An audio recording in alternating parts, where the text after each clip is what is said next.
आग लगा दी। पहले प्रधानी ने आग लगाई, विधायकी ने आग लगाई, एमपी के इलेक्शन ने आग लगाई, भाई भाई के खिलाफ खड़ा कर दिया। वोट नाम राय का है, भाई भाई का दुश्मन बनाने का नाम नहीं है। और यार मेरी मर्जी है मैं तुम्हारा इंतखाब करूं, मेरी मर्जी है तुम्हारा इंतखाब करूं। हमने दीवारें खड़ी कर ली। और यार प्रधान हजारों मिलेंगे, सगा भाई नहीं मिलेगा। प्रधान हजारों मिल जाएंगे, बेटा नहीं मिलेगा। प्रधान करोड़ों मिल जाएंगे, सगा नहीं मिलेगा। अपने अपने होते हैं। और मैं अक्सर कहता हूं, चाय पी के भाई कहने वाले हजार मिलेंगे, नाश्ता करके भाई कहने वाले हजार मिलेंगे, और तेरा खा के अपना कहने वाले हजार मिलेंगे। लेकिन तेरे सीने की गोली अपने सीने पे लेने वाला तेरे भाई के सिवा कोई दूसरा नहीं मिल सकता। खो दिया तूने, क्या बात है, किसे खो दिया तूने? हाँ, ख्याल किया करो यार, रिश्तों की कदर किया करो। आज बस्तियां वीरान होती जा रही हैं, कब्रिस्तान आबाद होते जा रहे हैं, कब्रिस्तान आबाद होते जा रहे हैं। पूरी जिंदगी अगर दौलत ना तुम हाथ पे लेके घूमते फिरो, मेरे बाप का चेहरा दिखा दो, मेरे भाई का चेहरा दिखा दो, सारी दुनिया लेकर भी कोई तुम्हें तुम्हारा भाई नहीं लौटा सकता, तुम्हारा बाप नहीं लौटा सकता। ये रिश्ते हैं हमारे अपने।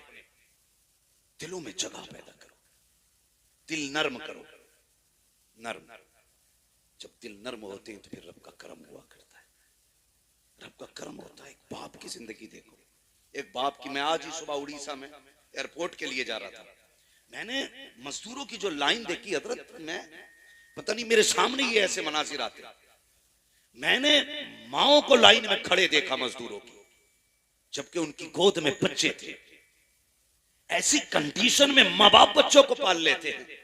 सब कुछ होते हुए बच्चों से माँ बाप नहीं पला करते, सब कुछ होते हुए बच्चों से माँ बाप नहीं पलते। एक जरा सा जुमला तेरा बाप को जीते जी मार देता है, जीते जी। वो कौन सा जुमला जब हम कहते हैं तुम्हारे लिए कमाई अपने बच्चों के लिए, ये जुमला बाप को जीते जी मार देता है।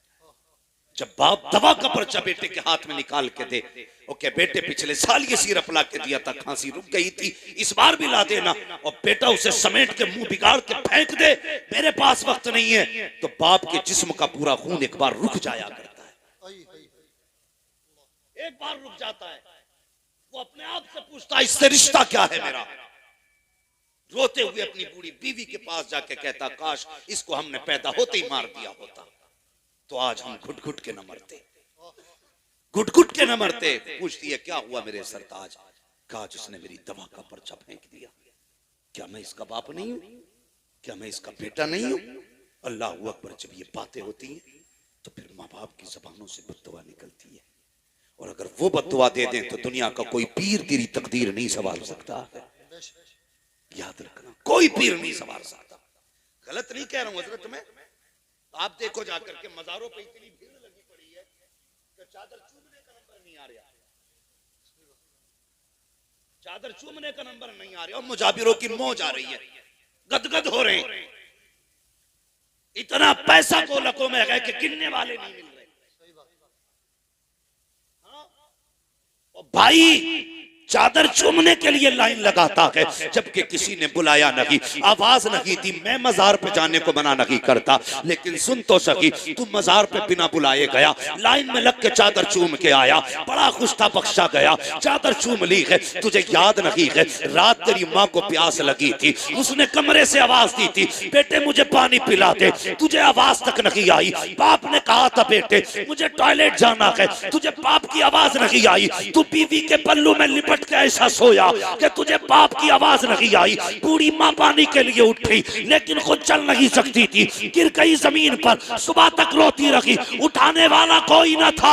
और चादरों को चूमने वालों, मज़ारों पे 6 बार जाने वालों, तुम्हारी मर्जी है जितनी बार जाया करो, लेकिन मेरा कहना है पहले कहने पे माँ की खिदमत में हाजिर हो जाया। सुभान अल्लाह। बेशक। नारे तकबीर, नारे रिसालत, नारे हैदरी, नारे हैदरी, नारे गौसियत। अल्लामा मुफ्ती हम्माद साहिब क़िबला। सुभान अल्लाह। आज बाप है तो कदर नहीं है, आज माँ है तो इज्जत नहीं है। हाँ इज्जत नहीं। मैं तो नहीं बता सकता शुएब भाई के दिल पे इस वक्त क्या गुजरती होगी।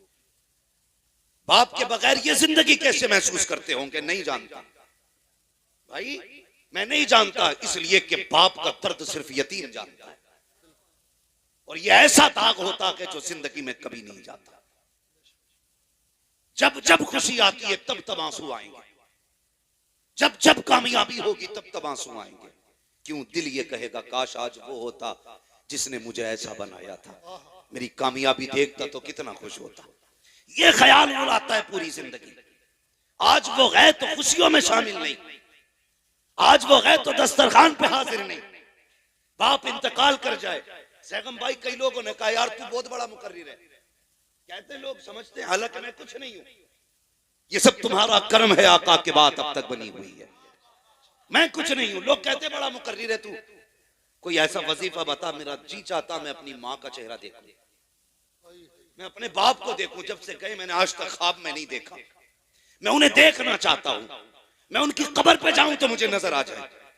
ये लोग कहते हैं, मैं कहता हूं किसी तावीज की जरूरत नहीं है, किसी वजीफे की जरूरत नहीं है।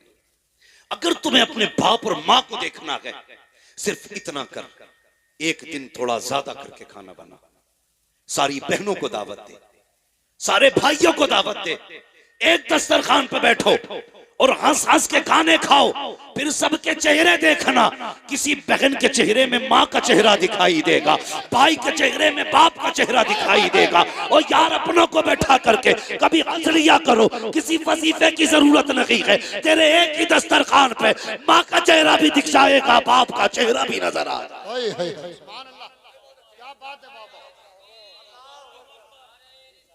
या रसूल, या सही, वाह वाह वाह वाह।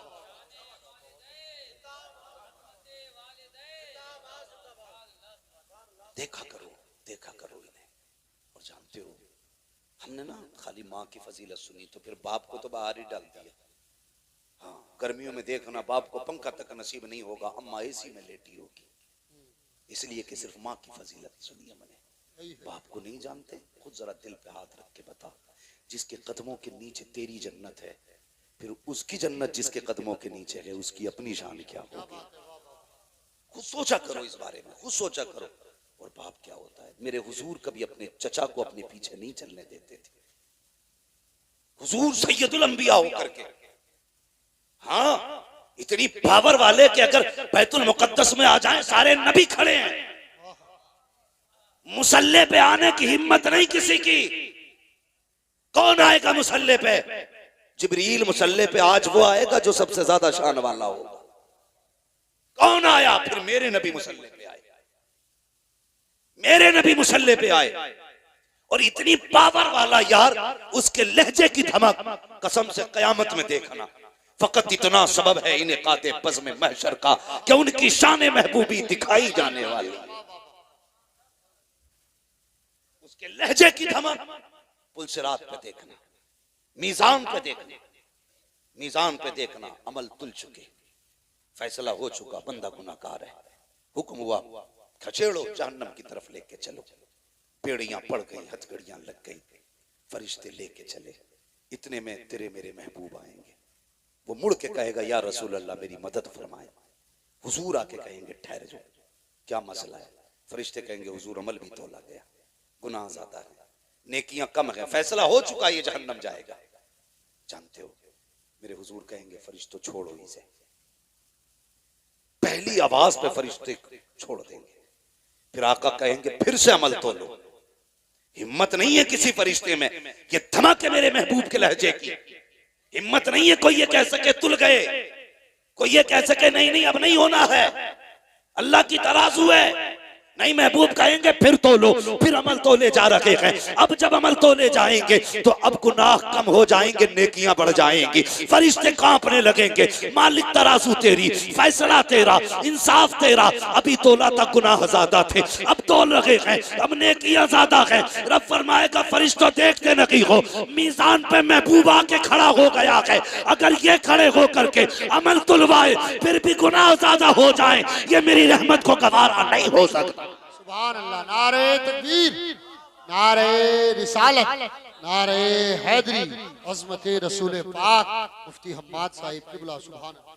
ये उनके लहजे की धमक, अल्लाह अकबर। वो पैगंबर, कभी आपने ना अपने चचा को अपने पीछे नहीं चलने दिया, नहीं चलने दिया। क्या फरमाया करते थे आका? फरमाते थे चचा मेरे पीछे ना चला करो, लोग कहते हैं आपकी शक्ल मेरे बाप अब्दुल्ला से मिलती है।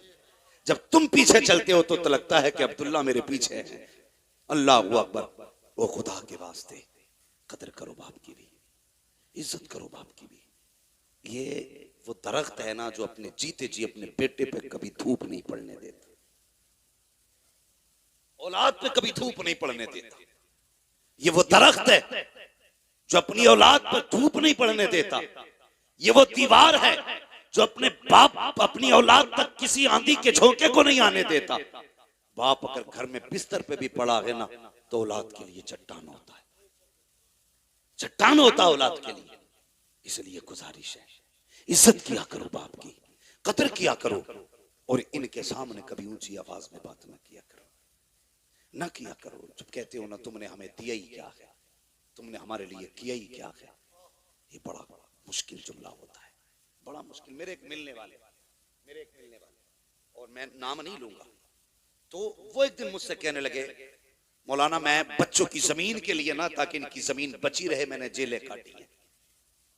अपनी औलाद की जमीन बचाने के लिए। लोग, अकेला था मैं बाप का, दुश्मनों ने पूरी ताकत लगाई कि ये मर जाए, इसकी जमीन हम हड़प लें, जेल चला जाए, जमीन बिक जाए। वो कहता है कि मैं औलाद की खातिर जेल काट के आया ताकि इनकी जमीन बच जाए। आज मेरी औलाद जब मुझसे कहती है कि तुमने हमारे लिए क्या किया है, तो कहता है यहाँ का पसीना तलवे में निकल जाता है, तलवे में निकल जाता। उस बाप के जुमले क्या थे? उसने कहा था मौलाना सच बात ये है, ये मुझसे पूछते मैंने इनके लिए क्या किया है। वो कहता पैदा करने वाले की कसम, जायदाद छोड़ो, दौलत छोड़ो, तालीम दी, बिजनेस दिया, सब छोड़ दो, मैंने जो इनके नाम रखे हैं ये उसकी कीमत नहीं अदा कर होता है यार। वो कहते हैं जो मैंने इनके नाम रख दिए हैं ये उसकी कीमत नहीं अदा कर। इसलिए तुमसे गुजारिश है मेरे बच्चों, अल्लाह तुम्हें जवानियां दे और होश में आओ। कभी बाप को तकलीफ न देना, कभी बाप को दुख न देना, वरना अगर ये चला गया हमेशा उस कांधे को तरस जाओगे जिस पे रख के तुम सर रोया करते थे। नहीं मिलेगा कोई तसल्ली देने वाला, वरना दुनिया इतनी अजीब है, लोग रो के सुनते हैं, हंस के उड़ा देते हैं। तुम्हारे दुखों को दुखों की तरह सुनेंगे, फिर मौज करेंगे तुम्हारे हटते ही, हंसी उड़ाएंगे तुम्हारी। सिर्फ एक बाप है जो तेरे आंसू देख के रो देता है। इसलिए मेरी गुजारिश है, इज्जत किया करो बाप की, कदर किया करो माँ की। ये बहुत कीमती रिश्ते हैं, बहुत कीमती रिश्ते। सुना होगा एक दिन हजरत मूसा कलीमुल्लाह ने अर्ज की थी, मेरे मालिक वो बंदा कौन है जो जन्नत में मेरे साथ रहेगा? अल्लाह ने फरमाया महबूब मूसा देखना चाहते हो? कहा जी। कहा फला मकाम पे चले जाओ, उसकी दुकान है। गए, जाके देखा गोश्त काट रहा था, चक्कर में थे कौन सी नेकी इसने की है कि कलीम के साथ जन्नत में रहेगा। आप बैठ गए, बताया नहीं मैं कौन हूं, वो भी नहीं जानता था चेहरे से। बैठे रहे, सुबह से शाम हो गई, गोश्त काट के बेचता रहा। आपने देखा कोई नेकी भी इसने नहीं की। फिर सोचने लगे शायद रात को ये कयाम करता होगा। जब वो दुकान बंद करके चलने लगा ना, तो आप भी पीछे पीछे हो लिए। अब आपका तो वो अपना वतन था नहीं, उसने आपको चलते देखा, चेहरा नबी का चेहरा था, और नबी के चेहरे में वो कशिश होती है जो उसे देखता है देखते ही रह जाता है। देखा, कहने लगा ओ हसीन चेहरे वाले, कहीं बाहर से आए हो? फरमाया जी परदेसी हूं। कहा अच्छा, वो लोग कितने अच्छे थे? कहा परदेसी हो? कहा हाँ। कहा फिर? कहा अगर इजाजत दे तो एक रात तेरे घर गुजारना चाहता हूं। उसने कहा जहे नसीब, मेहमान मेरे घर आए। ले गया बुला के। आप इस मकसद से गए थे कि देखे कौन सी इबादत करता है? फरमाते मैं देखता रहा। घर में गया, उसने जाके सबसे पहले खाना पकाया, तैयार हो गया खाना। आके कहता है मेहमान माफ करना, अगर तुझे अकेले खाना है तो अभी खा ले, और मेरे साथ खाना है तो इंतजार करना पड़ेगा। तो हजरत मूसा सोचने लगे कि हो ना हो इसी बीच में कोई नेकी करता है। फरमाते हैं उसने खाना बनाया, तैयार किया खाना, तो उसने फिर उसकी बूढ़ी माँ जो बहुत कमजोर हो चुकी थी, किताबों में यहां तक लिखा है कि एक पुटरिया में टंगी हुई थी, वो पुटरिया उतारी, उतारने के बाद उसे रखा, उसका मुंह धुला, खाना आके रखा, अपने मुंह से चबाता और उसके मुंह में लुकमे देता। अल्लाह के कलीम देख रहे हैं सारा मंजर, सारा मंजर देख रहे हैं। जब वो खा चुकी, उसने कहा बेटे मैं खा चुकी, अब तू खा ले। उसने कहा, फिर वो औरत ने जब खाने के बाद ना हाथ उठाए, वो कुछ कह रही थी, वो बेटा हंस रहा था। हजरत मूसा कहने लगे क्या कहा तेरी माँ ने? उसने कहा छोड़िए जनाब, ये तो ऐसी बातें करती है। कहा क्या कहा? कहने जब ये दुआ के लिए हाथ उठाती है तो वो मांगती है कि जो समझ में नहीं आता मिल जाएगा। कहा क्या? कहा जब भी हाथ उठाती कहती है अल्लाह मेरा बेटा खिदमत करता है, इसके बदले में बस इतना चाहती हूं कि जिंदगी में मुझे मूसा का चेहरा दिखा दे और मेरे बेटे को जन्नत में मूसा का साथ अता फरमा दे। वो हंस के कहता देखिए जनाब, ये मेरी माँ ऐसी दुआ करती है, क्या ये हो सकता है? कहां कलीम, कहां मैं, और ये मेरी माँ का तो हाल देखो, बेटे से कितना प्यार करती है, जन्नत में कलीम का साथ मांग रही है। इतना सुनना था, अल्लाह के नबी की तबस्सुम आया चेहरे पे, मुस्कुरा के उठे, कहने लगे परेशान क्यों होता है, ले आज तेरे आज रब ने तेरी माँ की दुआ कबूल कर डाली है। कहा कहना क्या चाहते हो? कहा जो तेरे सामने बैठा है ये कोई और नहीं है बल्कि अल्लाह का कलीम मूसा आया है, कह दे इससे तू भी दीदार कर ले, ये भी दीदार कर ले, और रह गई जन्नत में जाने की बात तो रब ने बता दिया है जन्नत में मेरे साथ कोई और नहीं रखेगा बल्कि तू ही रहे। अल्लाह अकबर। ये माँ होती है, ये माँ होती है जो गैर मुमकिन को मुमकिन बना देती है। हाँ, गैर मुमकिन को मुमकिन बना देती है। कहा था ये कहती है हो जाएगा ऐसा, फरमाया हो चुका है। अल्लाह अकबर। ये माँ है, मगर मसला ये अलग है। हम वहां जा रहे हैं तावीज कराने, जिसके हाथ में 10 अंगूठी हैं, बाल कमर तक हैं, ठीक है, और मूछें यहाँ तक आ रही हैं, दिल में नमाज पढ़ता है, जाहिर में खाना खा रहा है, यहाँ बैठे बैठे हरम के कुत्ते मार रहा है, उसके पास जा रहे हो भाई, उसके पास जा रहे हो? ये उलमा बैठे हैं, जिम्मेदारी के साथ कह रहा हूं। एक तरफ अगर 70 वली बैठ जाएं और तेरे हक में बद्दुआ करें, दूसरी तरफ तनहा तेरी माँ जिसके नाखून में गोबर, हाथ में मिट्टी लगी हो, कपड़े भी कई जगह से फटे हों, बुढ़ापे की झुर्रियां माथे पे हों, कोई शबाब कोई जाहिर खूबसूरती का ना हो, कोई सफाई सुथराई भी ना हो, फरमाया गया 70 वली बैठ के तेरे हक में दुआ करें। एक माँ बैठ के तेरे हक में दुआ करने लग जाए, अल्लाह 70 वलियों की टाल देता है, एक माँ की नहीं टाला करता। ये माँ होती है, इसलिए कदर किया करो माँ की, इज्जत किया करो माँ की, अल्लाह से दुआओं में मांगा करो, अल्लाह में माँ बाप का फरमाबरदार बना, वरना आप कलम वाले हो, कोट वाले हो, जायदाद वाले हो, कुछ भी हो, माँ बाप के नहीं हो तो कुछ भी नहीं हो, कुछ भी नहीं। आज जेब पे कलम लग जाए ना, जेब पे जरा सा कलम लग जाए तो फिर उसकी सारी पावर अब्बा को ही दिखा रहे, अब्बा को दिखा रहे। अगर बाप ने कह दिया लल्ला इधर को हटिए, ये लल्ला इधर को हटिए, तेरा दिखते नहीं हो, ड्रेस गंदी कर दी, और बेगैरत जिसके हाथों पे मिट्टी बता रहा है ना, तो अगर इसने अपने गंदे कपड़े पहन के मजदूरी ना की होती ना, आज तेरे बदन पे साफ कपड़े नहीं होते। हाँ, तेरे बदन पे साफ कपड़े नहीं होते। आज जिससे कह रहा है ना तुमने कपड़ों का ख्याल नहीं किया, अगर इसने अपने कपड़ों का ख्याल किया होता तो शायद कोई तुझे पहचानने वाला भी नहीं होता। हाँ, कभी ख्याल आया करे ना, वो क्या मेरे सामने, वो क्या मेरे सामने। मैं एक बात और कह के जाना चाहता हूँ, खुदा के वास्ते, जिस तरह बाप की इज्जत करते हो ना, बाप के बाद बड़े भाई की भी उतनी इज्जत किया करो, उतनी इज्जत किया करो बड़े भाई की। इसलिए जगम भाई बाप के बाद भाइयों को बड़ा भाई बाप बन के पाला करता है, बाप बन के पाला करता है। कई भाइयों को मैं ऐसों को जानता हूँ, ये आंखों देखी बात है, कोई किताबी नहीं है जो हवाले मांगो मुझसे, आंखों देखी बात है कि भाइयों ने मजदूरी करके छोटों को पढ़ाया।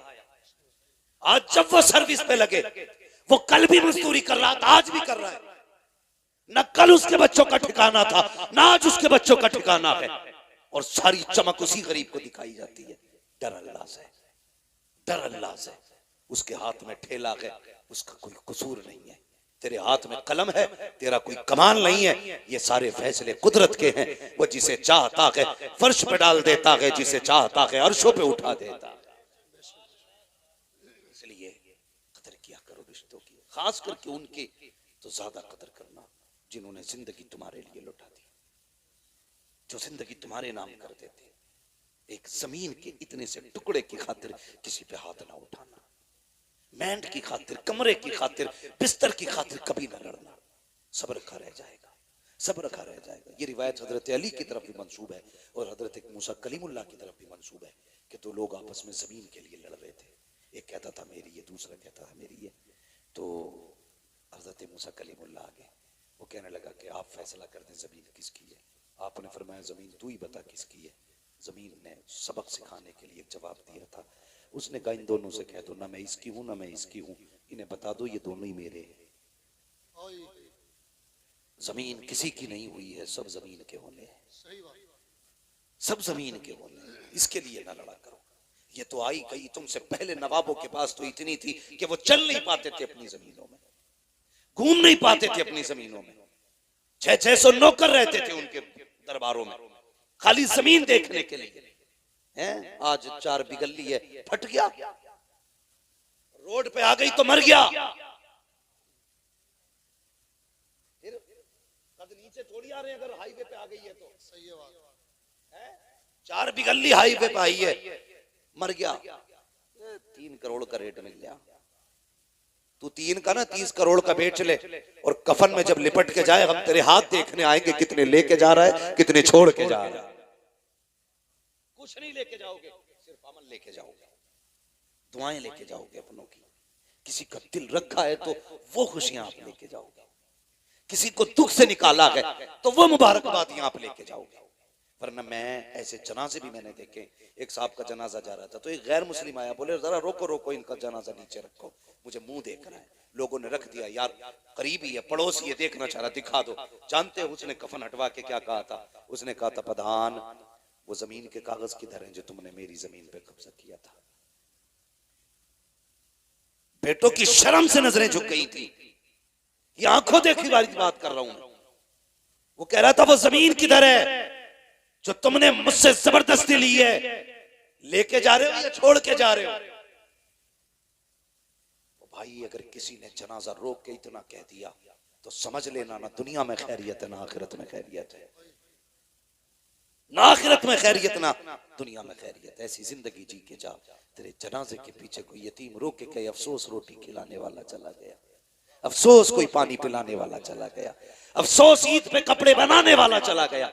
ऐसी जिंदगी जी के जा। कसम से कोई तीजा करे ना करे, कोई 40वां करे ना करे, बरसी की फाता हो ना हो, अपने पीछे ऐसे लोग छोड़ जाओ जो कहे मालिक हमारा सहारा गया है, कब्र में अपनी रहमत का सहारा दे दे। 40 में एक जगह है और गरीब यतीम की एक दुआ अपनी जगह पे असर लगा। अपने पीछे से छोड़ के जाओ। मेरे हुजूर का जनाजा उठाना, अबू बकर सिद्दीक साथ में थे।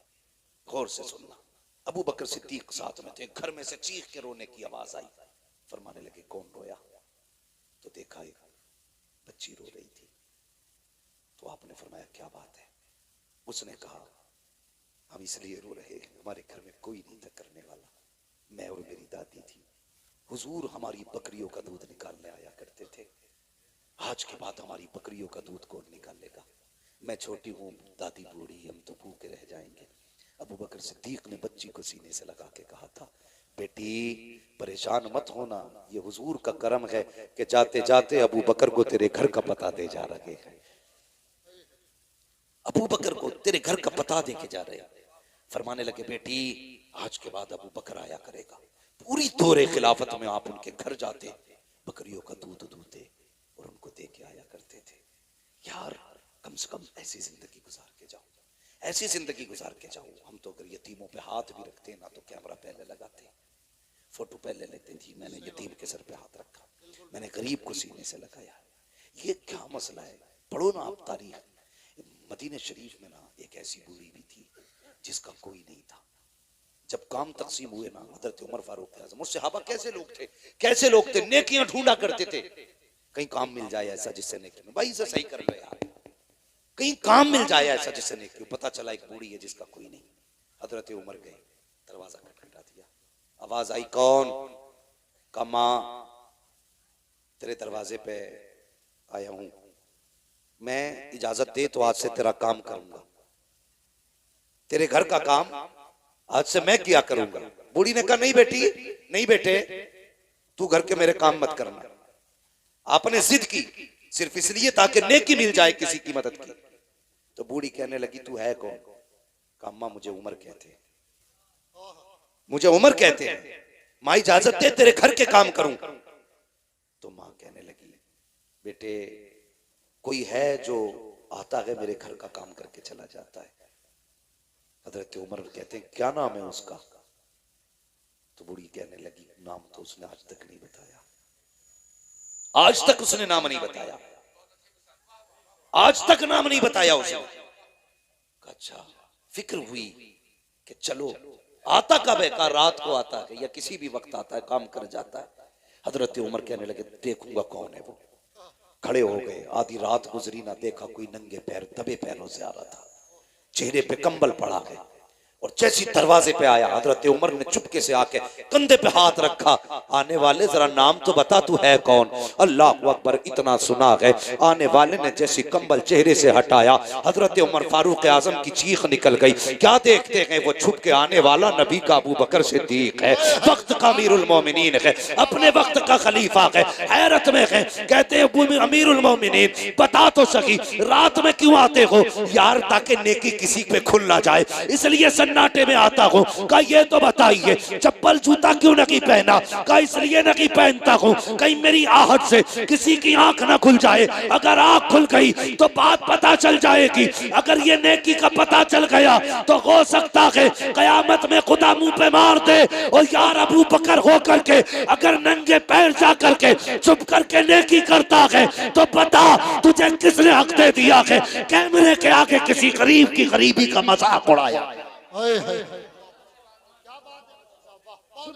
किया करो, किसी की गुर्बत का तमाशा न बनाया, मत बनाया करो तमाशा, किसी को जलील न किया करो। भाई नेकी ऐसे करनी है कि किसी को पता न चले, किसी को पता न चले, यतीम का घर भी चल जाए उसकी इज्जत भी रह जाए। हाँ, हजरत आयशा सिद्दीक़ा रज़ियल्लाहु ताला अन्हा ने एक मर्तबा अपने भांजे को ना कुछ अनाज दिया, फरमाने लगी जाओ हमारी पड़ोस में फलां शख्स है बड़ा गरीब है, उसके यहाँ दे के आ जाओ। जाने लगे ना तो उम्मुल मोमिनीन ने बड़ी बात कही थी, फरमाने लगी जा तो रहा है बेटे लेकर के, पहली बात तो उसके हाथ में मत देना, दूसरी बात नाम मत बताना, हाँ नाम मत बताना। अल्लाह अकबर। वो गए, दिया यानी रखा, वापस आ गए, कहने लगे खाला ये बात समझ में नहीं आई, आपने नाम बताने से मना क्यों किया? फरमाने लगी इसलिए मना किया मैंने, अगर तुम उसे मेरा नाम बता देते कि फलां ने भेजा है तो जब भी कभी हमारी गली से गुजरता उसको शर्म आती कि इनका मुझ पे एहसान है, कहने लगी वो शर्मिंदा हो जाता। और कहती आयशा नहीं चाहती मेरी वजह से हुजूर का कोई उम्मती शर्मिंदा हो। कच्चा ये बात समझ में आ गई, फिर हाथ में देने से मना क्यों किया? देखो यार इसे नेकी कहते हैं, हाथ में देने से मना क्यों किया? फरमाने लगी इसलिए कि हमेशा लेने वाला हाथ नीचे रहता है, देने वाला हाथ ऊपर रहता है। आयशा ये भी नहीं चाहती मेरी वजह से किसी का हाथ नीचे रह जाए, मेरी वजह से किसी का हाथ नीचे रखे। इसे कहते हैं नेकी का शौक, इसे कहते हैं नेकियां।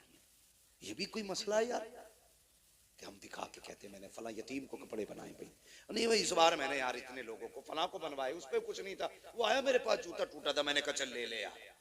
ये नेकी है कोई? नहीं है, इसे नेकी नहीं कहते, इसे जलील करना कहते हैं। सामने वाले को जलील करना कहते हैं, किसी को जलील ना करो। गरीब भी अपनी इज्जत रखता, अमीर भी अपनी इज्जत रखता है, सबको इज्जत दिया करो, अल्लाह आपको इज्जत अता फरमाएगा, अल्लाह आपको इज्जत अता फरमाएगा। मैं बस बात खत्म करने लगा, फरमाएगा ए ईमान वालों अपने आप को और अपने घर वालों को जहन्नम की आग से बचाओ, अपने घर वालों को जहन्नम की आग से बचाओ। तो कोशिश क्यों नहीं करते जहन्नम की आग से बचाने की? क्यों नहीं करते? आज जैगम भाई सब कहते हैं यार 20% है, कुछ भी ना होगा, 20% है, क्या कर लोगे? तुम नहीं जानते हो। जब तुम्हें ये एहसास हो कि कम लोग कुछ नहीं कर पाते, तो इस्लाम कहता है कि जंगे बद्र देख लिया करो, और जब तुम्हें अपनी कसरत पे घमंड हो तो जंगे हुनैन देख लिया करो। ये इस्लाम की तारीख है। तुम कभी भी कसरत से कामयाब नहीं हुए, खुदा की रहमत से कामयाब हुए, खुदा की रहमत से कामयाब हुए। तुम कभी भी कम होने की वजह से जलील नहीं हुए, हमेशा अपने घमंड की वजह से तुम शर्मिंदा हुए। जब जब तुमने ये सोचा हम बहुत हैं, हम यूं हैं, हम ये हैं, तभी तुम्हें जलील होना है। ये याद रखना, जलील होना है। वो किसी ने कहा था, मिटा दे अपनी हस्ती को अगर कुछ मर्तबा चाहे, कि दाना खाक में मिलकर गुले गुलजार होता है। एक बात याद आ रही है, बता दूं, जरूरत इस वक्त की ये नहीं है कि हमारी तादाद बढ़ जाए, जरूरत इस वक्त की है कि हम सब के सब इकट्ठे हो के हुजूर की चौखट पे आ जाए। इस वक्त ये जरूरत है, हुजूर की चौखट पे आ जाए। चर्बी चढ़ गई है लोगों की आपको। हर जमात, शिया अपनी जमात बढ़ाने पे लगे, राफजी अपनी जमात बढ़ाने पे लगे, खारजी अपनी जमात बढ़ाने पे लगे, वहाबी अपनी बढ़ाने पे लगे हैं, सब अपनी अपनी बढ़ाने पे लगे। हम हैं कि अपनी काटने पे लगे, हम अपनी जमात को काटने पे लगे, हम घटाने पे लगे। निकालो इसको, ये मौलवी ठीक नहीं, ये पैसे लेता है, ये हंसाता है, ये बातें करता है। अपना काम करना। खुदा तू नहीं है, खुदा वो है जिसने पैदा किया है। तुझे हिसाब नहीं देना, हिसाब उसे देना है जिसने पैदा किया है। अपनी सोच, दूसरे की फिक्र मत कर। हम एक दूसरे की जड़ें काटने पे लगे। मिटा दे अपनी हस्ती को अगर कुछ मर्तबा चाहे, कि दाना खाक में मिलकर गुले गुलजार होता है। खत्म कर अपने आप को, ये मैं खत्म कर दे, अना खत्म कर दे। जब मस्जिद में जाके तू ये सोचेगा ना मैं नमाज पढ़ने आया हूं, अल्लाह सजदे मुंह पे मार देता है। तूने ये सोच भी कैसे लिया मैं आया हूं? ये वो चौखट है, एक ही सफ में खड़े हो गए महमूद व अयाज, ना कोई बंदा रहा ना कोई बंदा नवाज। खत्म करो अपने आप को, अना खत्म कर दो, मिटा दो, भूल जाओ कि हम भी कुछ हैं। अगर छोटे से भी गलती हो जाए तू माफी मांग ले, क्या चला जाएगा? उससे कहते माफ कर दे, कसम खुदा की। इतना कह दोगे ना, खुदा भी राजी हो जाएगा, मुस्तफा भी राजी हो जाएगा। सारे करबला वालों से मोहब्बत करते हैं कि नहीं? सबको हसनैन करीमैन से प्यार है ना। अल्लाह ताला हमें उनकी मोहब्बतों का सदका अता करे। मैं सिर्फ एक बात कहना चाहता हूं, हसनैन करीमैन दोनों भाइयों में किसी बात को लेकर के नाराजगी हो गई। 3 दिन गुजर गए ना, 3 दिन गुजरे तो इमाम हुसैन ने इमाम हसन को खत लिखा। कहा भाई नाना की हदीस याद नहीं है कि मोमिन मोमिन से 3 दिन से ज्यादा नाराज नहीं रहना चाहिए? ये लिखा तो उधर से खत आया, नाराज हैं दोनों, मिलने नहीं आए। इमाम हसन ने खत लिखा, फरमाने लगे फिर तुम क्यों नहीं आए? तुम मुझसे कह रहे हो ना कि नाना ने कहा 3 दिन से ज्यादा नाराज नहीं रहना चाहिए, तो तुम ही आ जाते। इमाम हुसैन ने खत में लिखा, भाई फरमाया गया जो पहले रूठे हुए को सलाम करेगा पहले वो जन्नत में जाएगा, बाद में माफ करने वाला जन्नत में जाएगा। कहते मेरा जी चाहता है भाई पहले आप आ जाओ ताकि मुझसे पहले जन्नत में आप जाओ। यार ये वफाएं थी, ये मोहब्बतें थी, और ये एक दूसरे के लिए इज्जतें थी। कहते मैं नहीं चाहता मुझसे पहले, मैं आपसे पहले छोटा होके जन्नत में जाऊं, मैं तो ये चाहता हूं आप बड़े हैं, पहले जन्नत में आप जाएंगे, आपके पीछे पीछे आपका छोटा भाई हुसैन जन्नत में जाएगा। हम देते हैं अपने बड़ों को। हाँ माफ कर दिया, बिता दो अपनी अना, खत्म कर दो, कुछ भी नहीं हो। फिर जी के देखो, कसम खुदा की खा के कहता हूं, मिंबर पे बैठा हूं, जो मजा फकीरी में जीने का है ना वो किसी शहनशाही में नहीं आता। एक बुजुर्ग गुजरे, थके तो नहीं अभी आप लोग? जरा सारे कहते हैं या रसूल अल्लाह। हाँ थकना तो मुझे चाहिए, मैं उड़ीसा से चल करके आया और अभी सोया नहीं हूं मैं 1 घंटा भी, 24 घंटे से ऊपर जागते हुए हो गए। मगर ये है बहुत अच्छा आप सुन रहे हैं, अल्लाह आपकी समातों को सलामत रखे। हाँ माशाअल्लाह, अल्लाह सलामत रखे। तो थोड़ा सा जरा आप अच्छा सुन रहे हैं, इसलिए मैं बात बढ़ा दे रहा हूँ। हजरत की भी गुफ्तगू होनी है, हालांकि ये बात मुझे नागवार गुजर रही है। हाँ, मुझे एक एहसास हो रहा है कि हमारे जमात के बुजुर्ग बैठे हुए हैं। घर है तो क्या हुआ, है तो मौलाना एहसान। ये ख्याल रखिएगा। लोग कहते हैं घर की मुर्गी दाल बराबर। दाल बराबर तो होती है, लेकिन पता है ना ये क्या खाती है, कितना खाती है? तुम खा जाते हो, तुम्हें नहीं लगता असर। मुर्गी क्या खाती है ये पता होना चाहिए, है जी। जरा गौर करें। हजरत तशरीफ फरमाए। बस मैं बात पूरी करने लगा हूं भाई, जरा तवज्जो करें। कोई मसला नहीं है, आप 10 रुपए भी ना दें, खाली सुभान अल्लाह ही कहते रहें। मैं आ गया हूं मोहब्बत में आपके। ये बात मैं उनसे कह रहा हूं अपने भाई से। बाकी आपसे सिर्फ इतनी गुजारिश है, बात सुन लें। कोई बात नहीं, जब दिल करे तब दे दिए, खाते में डाल देना, कोई मसला नहीं है। इनसे बड़ा गहरा ताल्लुक है, मोहब्बत है मुझे। अल्लाह सलामत रखे मेरे शुएब भाई को और इनके पूरे परिवार को, इनकी फैमिली को। अल्लाह खुदा की रहमत है, अल्लाह ताला अपनी रहमत अता फरमाए। बस मैं अर्ज कर रहा था कि अपने आप को मिटाना भी कोई चीज होती है। एक बुजुर्ग गुजरे, हजरत अब्दुल्लाह इब्न जुबैर, बड़े पाए के बुजुर्ग गुजरे। गालिबन सिलसिला चिश्तिया या कादरिया में बुजुर्ग हुए।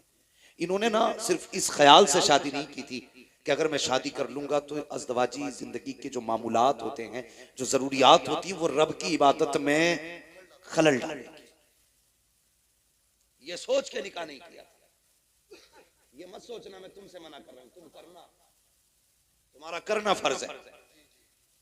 ये उन्हीं जैसे लोगों को इजाजत थी जो अपने नफ्स पे काबू करके बैठे थे, जो नफ्स के गुलाम नहीं, नफ्स के बादशाह थे। नफ्स वो करता था जो वो कहते थे। इस ख्याल से ज़ैनब भाई उन्होंने शादी नहीं की। एक दिन रिवायत पढ़ी तो उसमें उन्होंने देखा कि जन्नत में कोई भी जवान बिना बीवी के नहीं होगा। अल्लाह जन्नत में सारे लोगों का निकाह फरमाएगा। आप तो खुश हो जाओ भाई, जिनकी नहीं हुई अब तो उनका भी नंबर लगने वाला है। सबको अल्लाह जन्नत में बीवी देगा। कहने लगे अच्छा, तो फिर तो हमारी भी होनी है वहां। जब होनी है सबकी तो हमारी भी होगी। बहुत बड़े वली थे, हाथ उठा दिए, कहने लगे अल्लाह वो दिखा ना जो जन्नत में मेरे साथ रहेगी। मैं अपनी जन्नत वाली बीवी को देखना चाहता हूं। पहले दिन दुआ मांगी, कुछ नहीं हुआ। दूसरे दिन दुआ मांगी, कुछ नहीं हुआ। तीसरे दिन दुआ की उन्होंने, लेटे, आंख लगी। तो जब आंख लगी ना, एक खातून सामने आई, रंग काला, पुराना लिबास, पागलों जैसी हालत, और कहने लगी अब्दुल्ला मैं मैमूना वलीद हूं, मैं बसरा में रहती हूं। बस इतना सुना ना, उठे बसरा चल दिए। बस्ती में पहुंचे, कहने लगे मैमूना वलीद कहां मिलेंगे। लोगों ने कपड़े देखे, हुजूर आप मैमूना वलीद को पूछ रहे हैं, इतने बड़े आलिम हो के, उससे क्या काम? कहा क्यों? का वो तो पागल है। कहा क्यों? का लोग पत्थर मारते हैं उसको। कहा क्यों मारते हैं? का जब लोग हंसते हैं तो वो रोती है, लोग रोते हैं तो वो हंसती है, दीवानी है वो। का कहां मिलेगी? का हुजूर वो उजरत पे हमारी बकरियां चराती है।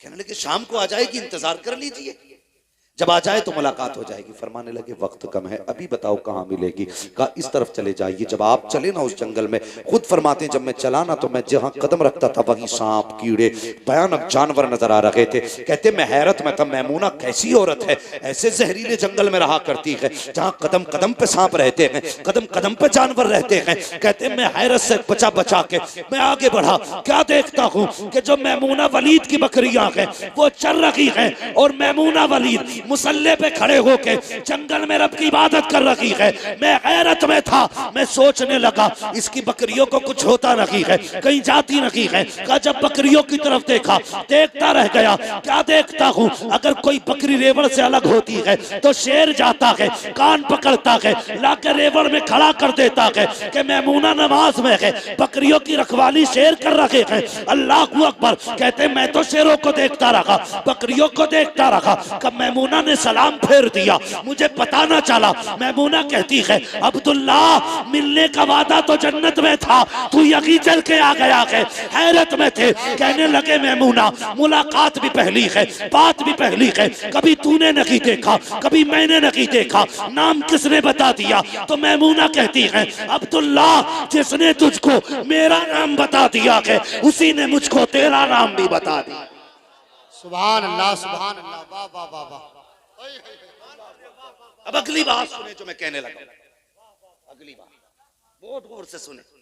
आप फरमाने लगे मैमूना ये तो ठीक है, चल अल्लाह ने बता दिया, लेकिन एक बात बता, ये तेरी बकरियों से शेरों ने दोस्ती कब से कर ली? तू नमाज पढ़ती रहती है, तेरी बकरियां शेर चराते, ये इनमें शेर बकरियों में दोस्ती कब से हो गई? मुस्कुरा के कहने लगी अब्दुल्ला जब से मैंने अल्लाह से दोस्ती कर ली है, शेरों ने मेरी बकरियों से दोस्ती कर ली है। शेरों ने मेरी बकरियों से दोस्ती कर ली है। बस ये कहना चाहता था मैं, हाँ, कि अपने आप को खत्म कर दो, कुछ मत समझो, कुछ नहीं है, सब कुछ अल्लाह है, सब कुछ उसी की कुदरत में है। वो जितनी सांसें देगा इतने जिएंगे, और जिस दिन छीन ले लेगा उस दिन कोई सांस देने नहीं आएगा।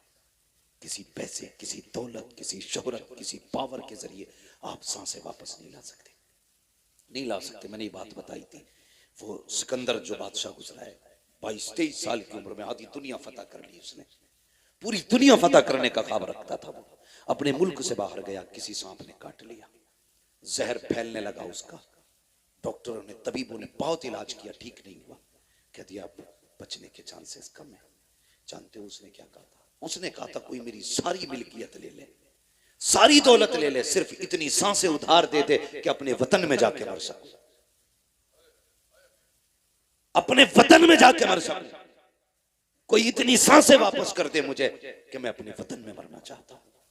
वजीर खड़ा हो गया, कहने लगा कोई भी सारी कायनात लेके सांसें नहीं दे सकता। तो उसने कहा अच्छा, का फिर एक बात मेरी सुन लो, अगर मैं मर जाऊं तो कफन से मेरे दोनों हाथ निकालना, ताकि दुनिया को ये पता चल जाए कि सिकंदर दुनिया में आया था तब भी खाली हाथ था, गया था तब भी खाली हाथ था। दौलत किसी की नहीं है, इसके लिए अपनों को मत छोड़ो, इसके लिए परिवार मत तोड़ो, इसके लिए अपनों के दिल मत तोड़ो। क्या चीज है यार, 100-200 रुपए, 1000-10,000, 1 लाख की भी औकात क्या है? एक फोड़ा कमर में निकल आए 10 लाख लग जाते हैं 2 दिन के अंदर। यार वो 10 लाख बजाय डॉक्टर को देने के अपनों पे लगा दिया करो, अपने दस्तरखान पे बैठा के अपनों को खिला लिया करो। जब तेरे अपने खुश होके तेरे लिए दुआ करेंगे, खुदा की कसम ना तेरा पैसा वकीलों पे जाएगा ना डॉक्टरों पे जाएगा, तो दुनिया में भी इज्जत से रहेगा, आखिरत में भी इज्जत से रहेगा। इसलिए मेरी गुजारिश है, मुत्तहिद रहें, मोहब्बत से रहें, परिवार को समेट के रहें, एक दूसरे का बाजू बन के रहें। खत्म कर दो इंच बीघे भर की जमीनों की लड़ाइयां। यार कोई भी जमीन जान से ज्यादा नहीं हो सकती, खून से ज्यादा नहीं हो सकती है, कोई भी दौलत अपनों से ज्यादा नहीं हो सकती है। अगर बिछड़ने के दर्द का एहसास ना हो तो उनसे पूछो जिन्होंने अपनों के जनाजे उठाए हैं, उठाने के बाद कभी सीधे नहीं हो पाए, कभी सीधे नहीं हो पाए। ये वो हैं जो किसी बाजार में नहीं मिलेंगे, किसी मेले में नहीं मिलेंगे, किसी कारखाने में नहीं मिलेंगे। ये सिर्फ वो प्रोडक्ट था जो कारखाने कुदरत से बना, एक बार मिला तुझे दोबारा नहीं मिलेगा, दोबारा नहीं मिलेगा। कदर करें इनकी, इज्जत करें, और सबसे ज्यादा इज्जत का हकदार बाप होता है, माँ होती है, अपना परिवार होता है। लोग कहते हैं मैं फलां की जगह गया था, शादी में 10,000 दे के आया, और ये देखता नहीं तेरी फूफी की बेटियां जहेज की वजह से घर पे बैठी है, तूने जहेज नहीं दे पाया। तेरी खाला की बेटियां जहेज की वजह से बैठी हैं, तू जाके संबल के चौराहे पे इसलिए जहेज रखवा के आया ताकि कल अखबार में आ जाए। सगी फूफी, खलेरी बहनों, मुमेरी बहनों को इसलिए नहीं दिया कि किसी को पता नहीं चलेगा। यार देना ही वही होता है जो किसी को पता ना चले। अपनों को लेके चले, मिला के चले, खर्च करो इन पे, अल्लाह तुम्हारे दस्तरखान पे इनके हिस्से का भी रिस्क अता करेगा, इनके हिस्से का भी रिस्क अता करेगा। तवज्जो है ना सारे लोग? फरमाया गया ईमान वालों अपने आप को और अपने घर वालों को जहन्नम की आग से बचाओ, संभालो खुद को, परिवार को संभालो, मोहब्बतें बांटो, प्यार बांटो, और बस इतना कहो कि जब भी वक्त मिले हुजूर पे दुरूद पढ़ लिया करो। ये वजीफा आम करो, हुजूर पे दरूद पढ़ने का वजीफा। इंशाअल्लाह कभी फिर गुफ्तगू होगी तो इस मौजू पे भी बात की जाएगी। बस जो हुए गलत उनको माफ फरमाए रब्बे कायनात। जिंदगी ने दिया साथ, फिर होगी मुलाकात। चमन रहा फूल खिलेंगे, जिंदगी रही फिर मिलेंगे। मुसाफिर हैं हम भी, मुसाफिर हो तुम भी, किसी मोड़ पर फिर मुलाकात होगी। फकीरान आए सदा कर चले, सदा खुश रहो ये दुआ कर चले। सारे लोग कलमा शरीफ पढ़ लीजिए, ला इलाहा इल्लल्लाहु मुहम्मद रसूलुल्लाह व मा अलैना इल्लल बलाग। अस्सलामु अलैकुम।